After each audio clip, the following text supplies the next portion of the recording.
स्वामी जी। तुम सबका कल्याण हो। हमें अति शीघ्र महारानी कलावती के पास ले चले। महारानी जी आपकी प्रतीक्षा शिव मंदिर में कर रही हैं। पधारिए स्वामी जी। महल का वो शिव मंदिर हम कैसे भूल सकते हैं। आज वर्षों पश्चात एक बार फिर से उसी पवित्र स्थान पर रानी कलावती को हमें आशीर्वाद देने का सौभाग्य प्राप्त हो रहा है। चलिए। बाबा त्रिलोकीनाथ की, बाबा त्रिलोकीनाथ की।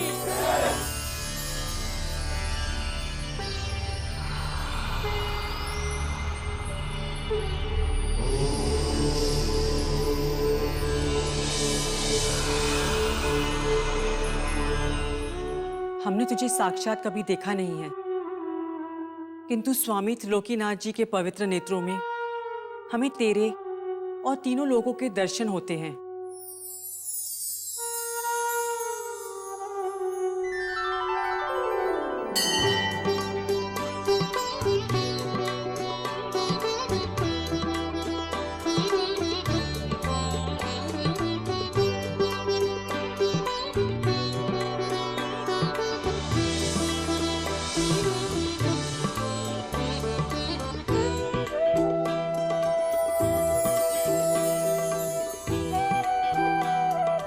प्रणाम स्वामी जी। चिरंजीवी भव। कलावती, एक तुझ से संत को भगवान की संज्ञा मत दे। कलावती ने कभी भगवान को देखा नहीं, परंतु आपके भीतर सारे लोग दिखाई देते हैं। बताएं पुत्री, आपने जगन्नाथ के हाथों संदेश भेजकर हमें किस लिए बुलाया है?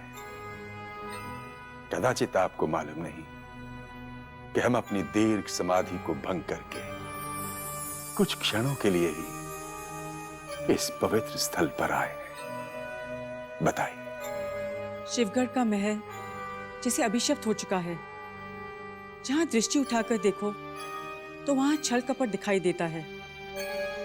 अचानक इस महल की रौनक किसी अज्ञात डरावने सन्नाटे में क्यों लुप्त हो गई?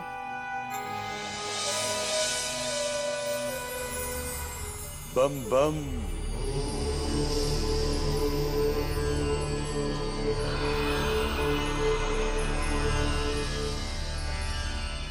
इसका कारण है पुत्री तुम्हारा अपना ही सुहाग। महाराज शिवदत्त ने अपने ही हाथों से तुम्हारी मांग के सिंदूर को मिटाने का निश्चय कर लिया है। और यही कारण है पुत्री कि इस महल में यमदूतों का आगमन आरंभ हो चुका है। नहीं, अपने सुहाग की रक्षा के लिए हम सावित्री बनकर यमराज के मार्ग को भी अवरुद्ध कर देंगे। धैर्य रखो पुत्री और शांत चित्त होकर हमारी बात सुनो। महाराज शिवदत्त ने एक माता की ममता को उससे छीनकर अपनी अकाल मृत्यु को आमंत्रित किया है। यदि उस माता की ममता को उसकी माता से नहीं मिलाया गया तो यह शिवगढ़ उस माता की आंसुओं की बाढ़ में बह जाएगा और तुम्हारे वंश का सर्वनाश हो जाएगा। आपके हर आदेश का पालन किया जाएगा स्वामी जी, परंतु आप इस महल में रहकर इस महल का अभिशाप दूर कर दीजिए। नहीं, असंभव है ये। हमें सांसारिक तत्वों से दूर रहकर अपनी अधूरी साधना पूर्ण करनी है। यदि आपने हमारे आग्रह को ठुकरा दिया तो राजवंश के साथ साथ निर्दोष प्रजा का भी अंत हो जाएगा। हमें अपनी नहीं बल्कि प्रजा के प्राणों की चिंता है। इसलिए हमारा आग्रह ठुकराकर हमें निराशा के भंवर में छोड़कर मत जाइएगा स्वामी जी। बस पंडित जी के आने तक अतिथि बनकर हम पर उपकार कर दीजिए, वरना हम अपने प्राण त्याग कर सब संकटों से मुक्त हो जाएंगे। अंततः तुमने अपने आग्रह से हमें अपनी साधना को अधूरी छोड़ने पर विवश कर ही दिया। अब धैर्य रखो पुत्री, अपने नासुओं को पोंछ डालो। क्योंकि शिवगढ़ पर छाए हुए इस अभिशाप का योग बहुत शीघ्र टूटने वाला है।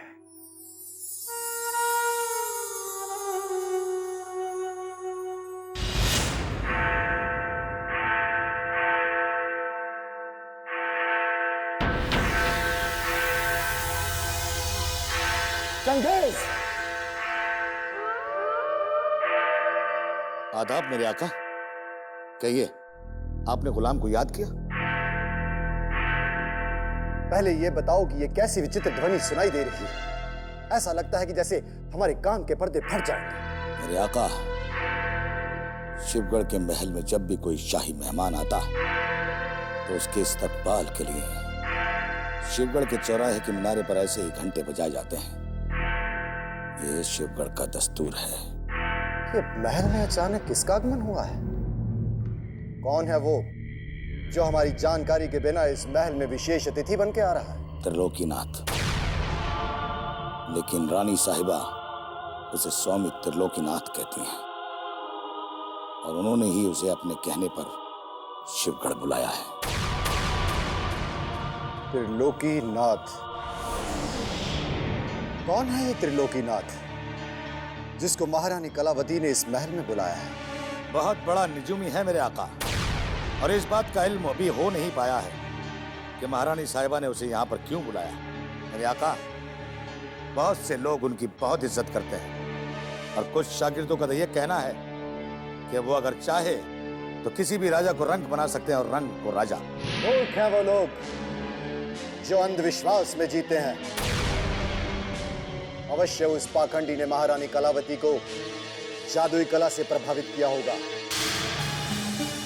अब हमें यह पता लगाना है कि उस त्रिलोकीनाथ का उद्देश्य क्या है और वो कब तक इस महल में तिथि बन के रहेंगे। मेरे आका, ये गुलाम इसका भी पता बहुत जल्द लगा लेगा।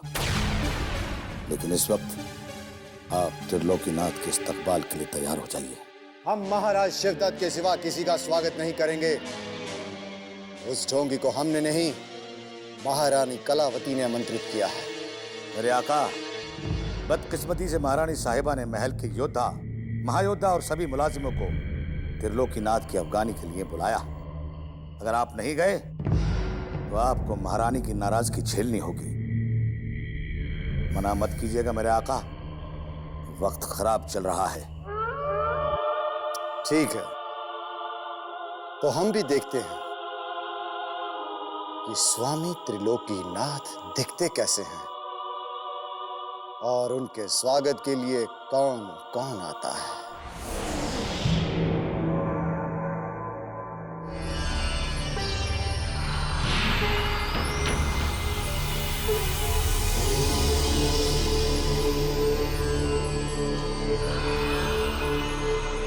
बम बम।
बम बम।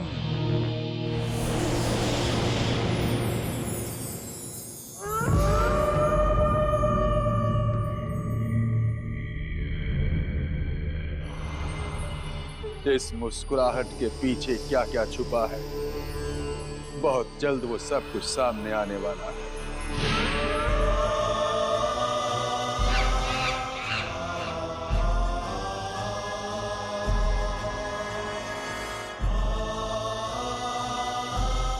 बाबा त्रिलोकीनाथ की जय हो।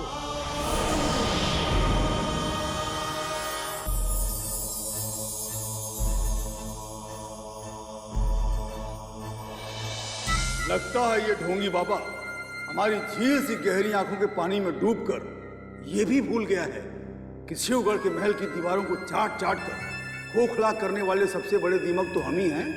यदि ये कमबख्त इस सत्य को भांप लेता तो हमें इतने प्यार से मुस्कुरा कर देखने के स्थान पर वैसे ही गुर्रा कर देखता जैसे भवानी सिंह और सोम को देख रहा था, जिसे तीनों लोगों को एक साथ अपने तीसरे नेत्र से देखने का वरदान मिला है।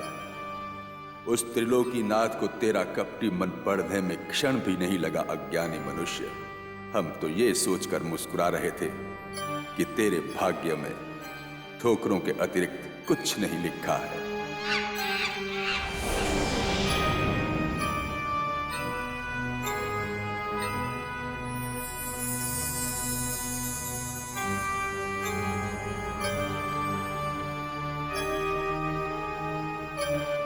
छल कपट से भरे इस राजमहल में इन दो बालकों का निश्चल मन उस पवित्र फूल की तरह है। इस फूल को हम देवी सरस्वती मां के चरणों में अर्पित करते हैं।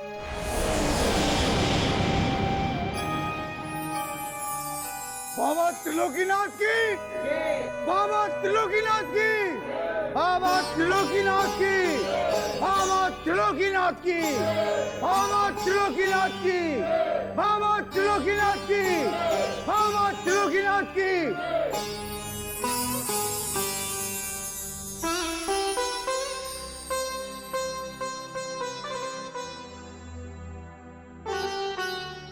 आपने समस्त महायोद्धाओं के मन में छिपा छल कपट पढ़ लिया है, ये हम जानते हैं स्वामी जी। लेकिन इनमें से ऐसा कोई भी है जिस पर भरोसा किया जा सकता है? नहीं महारानी, ये सभी के सभी महायोद्धा महाराज शिवदत्त के महाशत्रु हैं। परंतु दुर्भाग्यवश आज भी शिवगढ़ के महाराज सबको अपना शुभचिंतक समझने की भूल कर रहे हैं। और उसी भूल के कारण यह महल अभिशप्त हो गया है महारानी। किंतु आप चिंता ना करें, आप अपनी समस्त चिंताओं को मेरे भोले बाबा को अर्पित कर दें और सही समय आने पर जब हम अपना त्रिनेत्र खोलेंगे तो महाराज के समस्त शत्रु जलकर राख हो जाएंगे जो महाराज को भस्म करना चाहते हैं। और हां महारानी, सबसे पहले आप एक कार्य करें, राजकुमारी किशोरी की जन्म कुंडली हमारे पास अति शीघ्र भिजवा दें। राजकुमारी किशोरी की कुंडली? उनके साथ कुछ अनिष्ट? प्रश्न पूछकर समय नष्ट मत करो पुत्री, जितना कहा गया है बस उतना ही करो। राजकुमारी की कुंडली हमारे पास पहुंचा दें। जाइए। प्रणाम स्वामी जी। सदैव प्रसन्न रहो।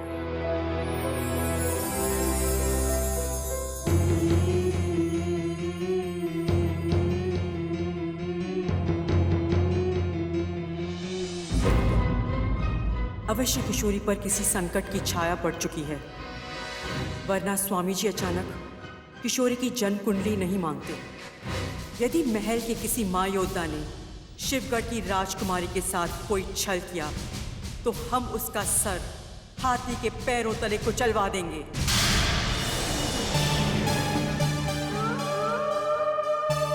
त्रिलोकीनाथ बहुत शातिर है मेरे आका। उसने मुझे देखकर यह भांप लिया कि अहमद का कत्ल मैंने किया है। उसे आपके गुलाम पर शक है। संदेह तो उसे मुझ पर भी हुआ था जब उसने हमारी आंखों में आंखें डालकर देखा था, तो उसे एक पल में ऐसा लगा जैसे हमारे समस्त छल कपट उस विचित्र सी आंखों में छप गए हैं। कुछ ना कुछ शक्तियां अवश्य हैं उसमें। वो कोई साधारण मनुष्य नहीं। आप तो उसे ढोंगी बता रहे थे मेरे आका। एक ही मुलाकात में आप उसके मुरीद कैसे हो गए? हम उसके भक्त नहीं बने चंगेज खान, परंतु उसकी शक्तियों का आभास हमें अवश्य हो गया था। अब हमें त्रिलोकीनाथ से सतर्क रहना होगा। यदि किसी रोज हमारे काले भेद महारानी कलावती के सामने खुल गए तो इस महल के द्वार हमारे लिए सदा सदा के लिए बंद हो जाएंगे। अगर आप हुक्म करें मेरे आका कि गुलाम आज और अभी इसी वक्त उस त्रिलोकीनाथ को मौत के दरवाजे तक पहुंचा सकता है। न रहेगा बांस और न बजेगी बांसुरी। तुम तो हमेशा रक्त के प्यासे रहते हो चंगेज खान, परंतु त्रिलोकीनाथ कोई तुच्छ अहमद नहीं जिसका इतनी सरलता से रक्त बहाया जाए। वो आप मुझ पर छोड़ दीजिए मेरे आका। जैसे ही अंधेरा होगा ये चंगेज खान उसकी जिंदगी का अंधेरा बन जाएगा और उसकी मोटी चमड़ी की गर्दन पर रख देगा अपनी कटार और एक ही झटके में काम तमाम।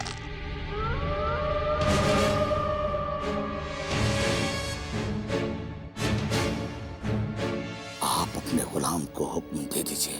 नहीं चंगेज खान, नहीं, बिल्कुल नहीं। तुम त्रिलोकीनाथ के समीप भी नहीं जाओगे। यदि इस समय हमसे कोई चूक हुई तो हमारे सारे राज महारानी कलावती के सामने खुल जाएंगे। हम महारानी कलावती के मन में उचित स्थान बनाना चाहते हैं। हमें त्रिलोकीनाथ की सेवा और सम्मान का ढोंग करना होगा ताकि हम पर कोई शक न कर सके। आका का हुक्म गुलाम के सर आंखों पर। अब आप बताएं कि आपका नया हुक्म क्या है गुलाम के लिए? समस्त कार्य छोड़कर केवल तुम इतना पता लगाओ कि महारानी कलावती का स्वामी त्रिलोकीनाथ को इस महल में बुलाने का उद्देश्य क्या है।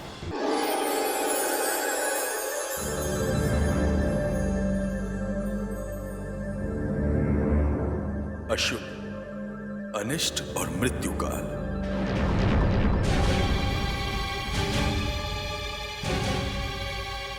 समस्त महल से देवताओं का आशीर्वाद लगभग उठ चुका है और दानवों ने महल के कोने कोने पर अपना अधिकार जमा लिया है। स्थिति इतनी गंभीर हो चुकी है कि कभी भी ये महल रेत की तरह बिखर कर ढह सकता है।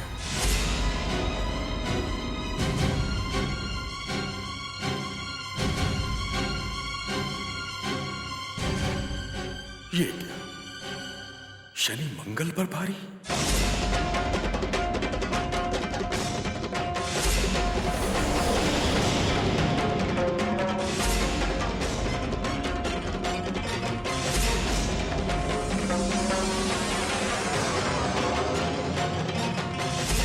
बेचारी किशोरी, अंततः नियति ने उसके भाग्य में विधवा होने का दुख लिख ही दिया और नियति का लेखा मनुष्य तो क्या देवता भी नहीं टाल सकते।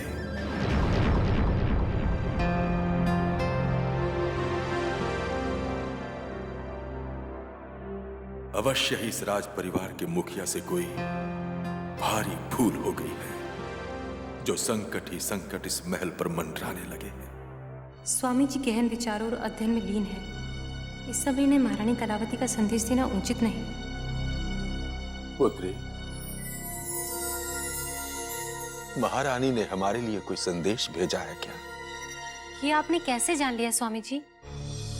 मैं महारानी जी का ही संदेश लेकर आई थी, किंतु आपको व्यस्त देखकर। पुत्री, महारानी से जाकर कहिए कि हमने राजकुमारी किशोरी की जन्म कुंडली का अध्ययन कर लिया है। हम अभी इसी समय उनसे भेंट करना चाहते हैं। जाइए।